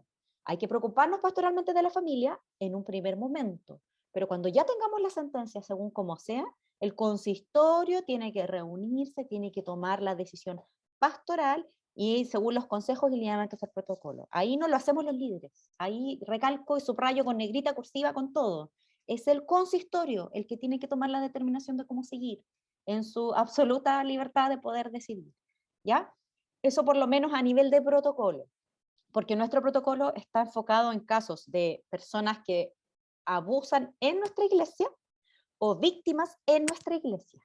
Pero como tú me planteas el caso de alguien que llega, aquí nosotros hacemos un trabajo pastoral con el que llega, principalmente porque hay un quiebre en la familia, ¿ya? Mientras sabemos qué pasa con esa acusación, ¿sí? No se descarta, pero tenemos que estar atentos. Y ahí los presbíteros y los pastores tienen esa responsabilidad. No sé si se entiende la respuesta, espero haber sido lo más clara posible. Sí, súper, súper. Creo que con toda esta tanto información que hemos recibido, eh, quedamos súper claros en cómo tenemos que reaccionar ante tales situaciones. Igual es bueno ponernos en casos hipotéticos donde qué podría pasar, cómo tendríamos que reaccionar. Y aun cuando quizás no hay abuso en nuestra iglesia, más adelante tal vez puede que suceda, esperemos que en el Señor que no sea así, pero tenemos que saber cómo reaccionar. Así que muchas gracias, Raquel. Pilar nos hace una pregunta, dice, buen día, muchas gracias por las exposiciones. Quisiera consultar si solo se puede denunciar en caso de desvelo. ¿Qué sucede en caso de sospecha? Ya, aquí voy a tratar de ser lo más pedagógico posible para explicar. ¿Se acuerdan que Sofía ayer lo mencioné yo también hoy día? Hay dos tribunales que confluyen, sede penal y tribunal de familia. Ante sospecha de abuso, pero no tengo la certeza de que ocurrió, la verdad es que cuando yo hago la denuncia en sede penal, en la fiscalía, en policía o en carabineros, generalmente la denuncia, como yo les mostré el formulario, piden antecedentes de los hechos que yo conozco que efectivamente se cometió el delito, ¿sí? Cuando no tengo, pero tengo sospechas, porque hay indicadores, por ejemplo, en el niño, y allí si pueden tener acceso al documento, en la parte de consecuencias de la víctima, hay una tabla de indicadores que pueden ser ahí como señales de alerta también, ¿ya? Que pueden ayudarle. Cuando hay indicadores, pero el niño no develado, y como yo no puedo entrar a preguntarle, oye, pero te pasó esto, oye, pero te tocó esto, oye, pero, ¿sí?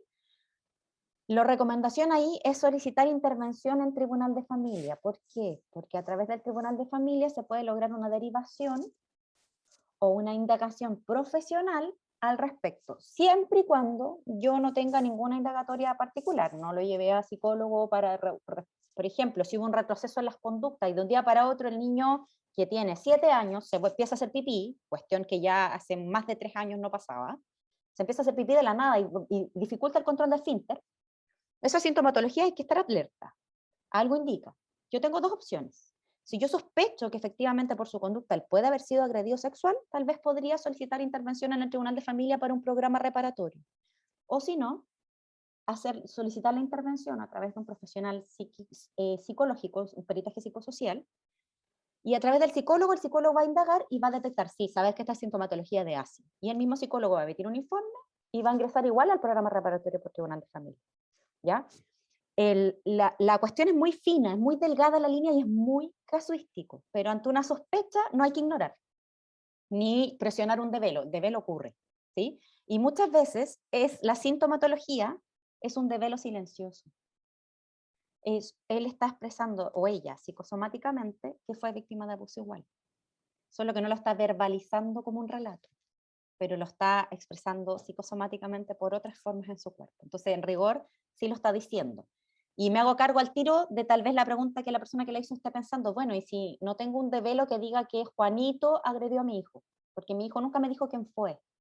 Ahí también la recomendación es la intervención en sede de familia por los programas reparatorios de maltrato, los PRM que nombraba Sofía ayer, y por los centros de atención a víctimas sexuales, los CAP. Si es que no pueden tener acceso a atención particular, ¿no? Pero eso sí se puede detectar, sobre todo en niños cuando expresan sintomatología. Entonces, si hay sospecha, esa sospecha está fundada en algo. Si hay sintomatología, la recomendación es que hagan un abordaje con un profesional y ese profesional va a dar cuenta si sí o si no, sin necesariamente tener un develo, ¿ya? Así que eso es lo que puedo yo responderle en ese aspecto. Muchas gracias, Raquel. Jan nos hace una pregunta. Dice, gracias, pastor, por la presentación. Quería preguntar lo siguiente.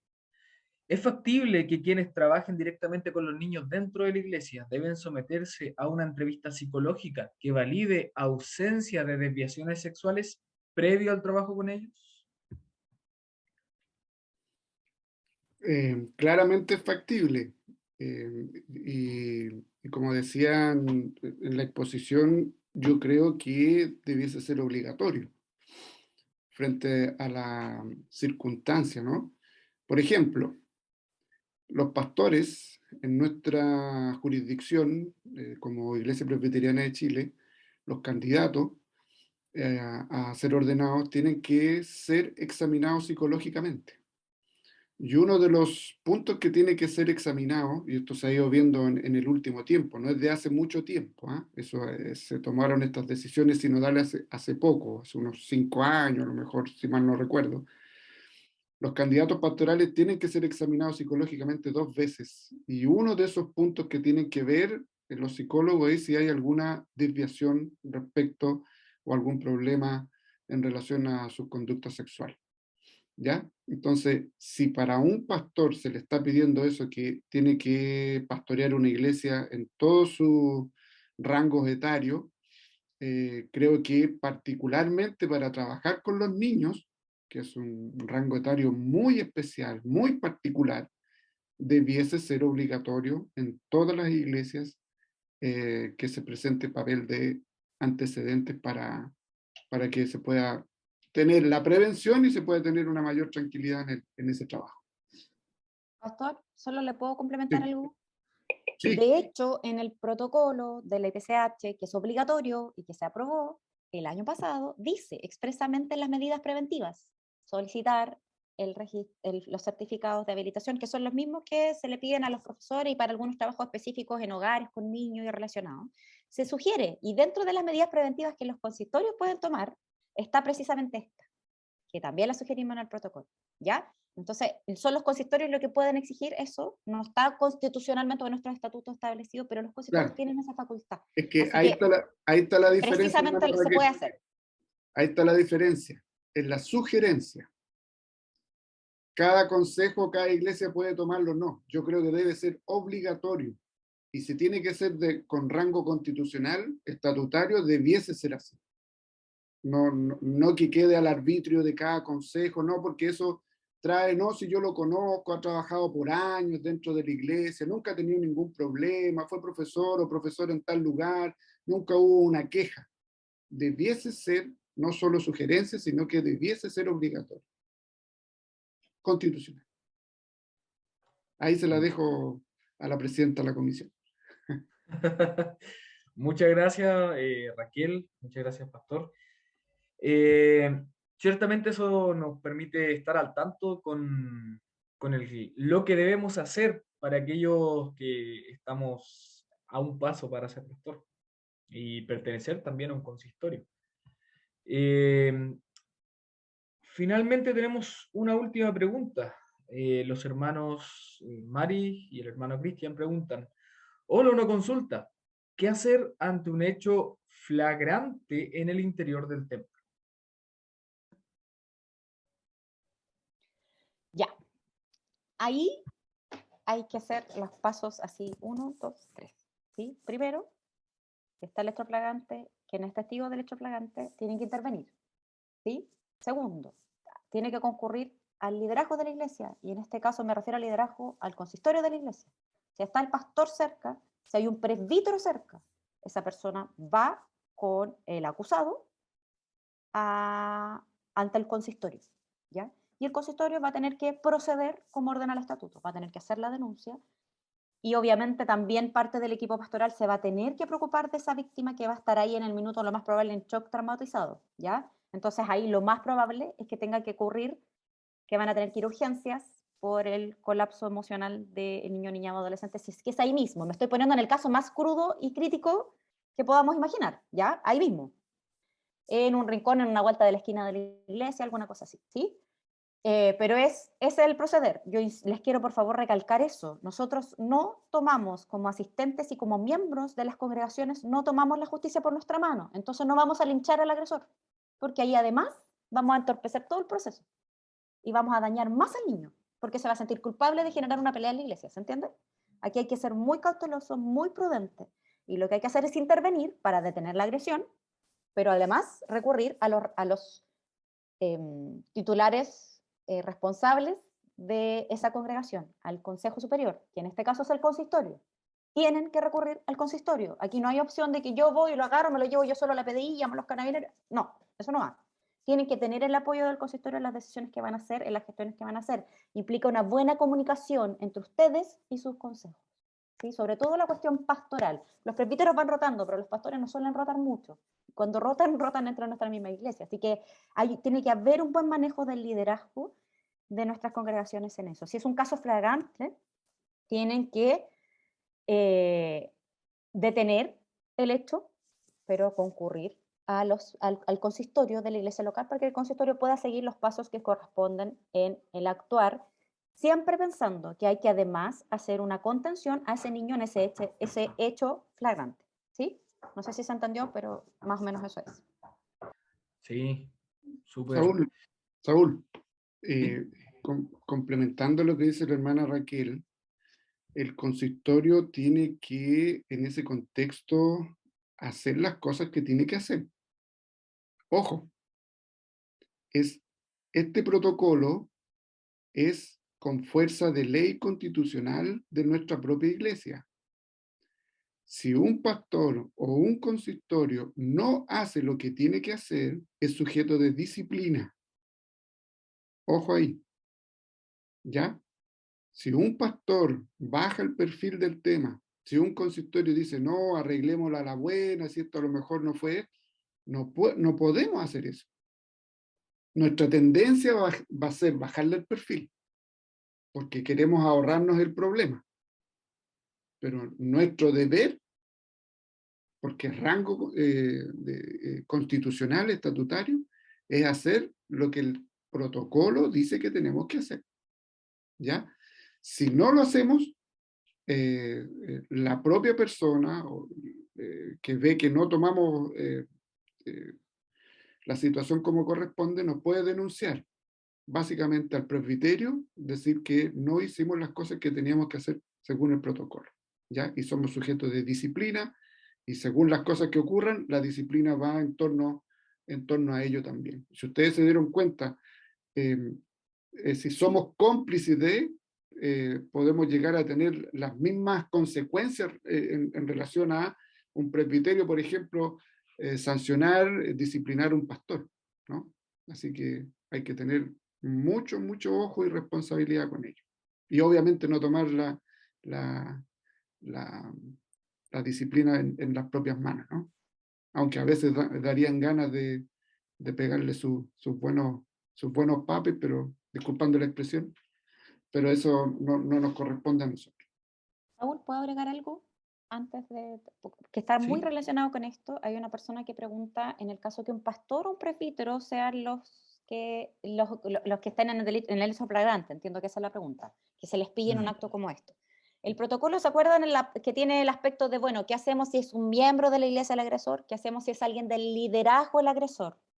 En ese aspecto del liderazgo, es muy claro el punto, ¿ya? Ahí están los pasos a seguir, que es el punto 4 o 3, ¿sí? Aquí lo que yo quiero recordarles es que si es un hecho que ocurre de alguno de los miembros del consistorio, obviamente no vamos a poder hacer el proceso con ese mismo consistorio, pero los consistorios tienen un superior jerárquico en nuestra denominación, que es el presbiterio. Si el hecho ocurre por parte de un pastor, entonces necesariamente esto se va a ver en el presbiterio, ¿ya? Pero incluso si es un presbítero y el consistorio no toma las cartas en el asunto o el proceso no va bien, superior jerárquico también podría responder. Entonces, hay formas y hay pasos a seguir. En el protocolo están señalados y ante cualquier eventual duda de cómo funciona la orgánica de nuestra iglesia, de si lo hace alguna autoridad, va a estar cubierto. No, tranquilos porque nuestro estatuto es muy ordenado en eso también. Hay procesos disciplinarios internos. Y sumando lo que decía el pastor Lara, si un consistorio no quiere, acuérdense, con la ley nueva que sí o sí va a salir este año, se lo doy firmado que va a salir este año, va a ser encubridor y eso va a ser delito también. Entonces no es tan fácil ahora llegar y negar y encubrir, ¿sí? Pero en el mismo protocolo, en el documento al que ojalá puedan tener acceso, porque esto ya es público, ya aplica hace más de un año, aparecen los pasos a seguir en el caso de que sea alguien del liderazgo el que está involucrado en el hecho, ¿ya? Solo para recordar eso. Muchas gracias, Raquel. Muchas gracias, Pastor, nuevamente. Le invitamos a todos los hermanos a que conozcan no solamente quiénes son parte, miembros del consistorio, sino también a quienes son parte y miembros de la comisión ejecutiva de su presbiterio, al cual pertenecen. Si es del presbiterio sur, centro, si es que pertenecen a otra congregación, a otra iglesia, también conozcan los consejos superiores. Es sumamente importante que ustedes estén al tanto de esto, ¿ya? Así que también les invitamos, por supuesto, a que cada uno de ustedes estén orando por estas situaciones para que no ocurran en nuestra iglesia, y si llegasen a ocurrir, que nuevamente esperamos que el Señor no lo quiera así, estar atentos, muy atentos, como diría un buen chileno, ojo al charqui con respecto a todas las situaciones que suceden en la iglesia, porque todos podemos estar en alguna situación así. Así que puede ser sus hijos, pueden ser, no sé, personas con alguna situación, como comentaban ayer, alguien que pueda estar pasando por algún proceso. Siempre estar atento a todas estas situaciones. Bien, hermanos, ya estamos llegando al final. Les recordamos que el protocolo va a ser compartido también, por supuesto, en los grupos de la iglesia. Si usted quiere el protocolo, el pastor Alejandro acaba de compartirlo por el chat. Y si usted tiene alguna pregunta un poco más interna, un poco más, tal vez algo que no lo quiera realizar de manera pública, le invito a que se pueda contactar con las personas correspondientes para ello, ya sea su pastor, ya sea si usted quiere conocer más acerca de esto, puede contactarse con el pastor Alejandro eh, y con las personas correspondientes, por supuesto. Así que vamos a ir finalizando, pero antes de ello quiero invitar al pastor Alejandro Lara, que tiene unas palabras antes de finalizar. Gracias, Saúl. Em, yo creo que nos quedamos cortos con la conferencia, ¿no? Nos quedamos cortos porque son muchas generalidades y seguramente hay cosas que necesitamos conversar, ¿ah? Así que, como bien dice Saúl, si usted que es adulto, nosotros que somos adultos y respecto de todo lo que hemos conocido, aprendido, nos damos cuenta que hemos sufrido algún grado de abuso sexual en nuestra niñez o en nuestra adolescencia y quiere conversar, aquí está, ¿ah? Aquí está. No somos inmunes, eh, no, no creamos que ya lo superamos por nuestras propias fuerzas. El Señor tiene la posibilidad el poder de poder ayudarnos a cambiar y a restaurar nuestro corazón. Así que les ofrecemos esa mano, Saúl, eh, Pastor Eliud en San Carlos, Saúl en La Fuente, yo acá en la Primera. Y si son de otro presbiterio y de otra iglesia y quieren conversar, aquí estamos. Si tienen alguna inquietud jurídica, yo sé que la hermana Raquel está dispuesta también a responder y ayudar. Y para eso estamos como cristianos, como comunidad, para ayudarnos a crecer y a desarrollar. Les recomiendo este pequeño libro que se llama Las violencias y sus víctimas, de June Hunt, que es muy interesante, donde trata, una de las cosas que trata es la violencia sexual infantil. Y nos da referencias bíblicas también de cómo ir desarrollando y trabajando este tema en las iglesias. Así que muchas gracias, hermanos, a todos quienes nos acompañaron, tanto ayer como el día de hoy, a nombre del consistorio de la Primera Iglesia Presbiteriana de Chillán y a nombre de La Fuente, de la Iglesia La Fuente y a nombre de la Iglesia de San Carlos, porque esta conferencia la hicimos entre las tres iglesias. Les queremos dar las gracias, les deseamos que el Señor les bendiga mucho en esto. Ahora somos más responsables que antes, para que ustedes lo sepan, porque ya tenemos conocimiento y que el Señor nos libre de estas cosas. Así que tenemos que estar ahí atentos. Gracias por su atención, por su disposición y esperamos prontamente hacer otra conferencia y contar también con su participación. Que el Señor les bendiga. Amén. Muchas gracias, pastor. Vamos a finalizar con una oración, ya, para luego cada uno pueda estar dispensado, por supuesto, y que el Señor nos acompañe en este proceso para que también podamos hacer eco en nuestras iglesias, en nuestras familias y en nuestras comunidades. Oremos al Señor. Padre, le damos gracias porque usted, como siempre, ha estado con nosotros, pero también le pedimos perdón porque hay muchas cosas, hay muchas situaciones, Señor, que nosotros no nos damos cuenta y es solamente a causa de nuestro pecado. Esperamos, Padre, que no achiquemos esto, Señor, sino que por el contrario podamos estar al tanto de todas las situaciones que suceden y que como iglesia podamos despertar, podamos analizar y podamos, Señor, poner en práctica su palabra para hacer luz no solamente, Señor, hacia afuera y preocuparnos de cosas que son más visibles, sino también aquellas que están en los secretos, aquellas que muchas veces no se ven, pero que son mucho más profundas que algo visible. Le pedimos, Padre, que usted nos acompañe a todos, bendiga a los expositores que estuvieron con nosotros. Gracias por sus vidas, gracias por el conocimiento que usted ha permitido en ellos y porque sabemos, Señor, que toda verdad es verdad de Dios. Así que esperamos, Padre, que sea usted exaltado y glorificado en todo y que nosotros podamos recibir ese maravilloso bien, que es solamente por medio de su palabra, en el conocimiento de su palabra y también en el conocimiento de su ser por medio de ella. Acompáñanos en el nombre del Señor Jesucristo. Amén. Bien, muchas gracias a todos. Estamos nuevamente contentos y agradecidos por toda su participación, a todos por su participación, a los expositores, a los participantes. Esperamos que el Señor les bendiga y nos volvemos a encontrar en otra instancia. Gracias, hermano. Puede, por cierto, quitar el silenciador de su micrófono y despedirse. Chao, gracias. Chao, Raquel.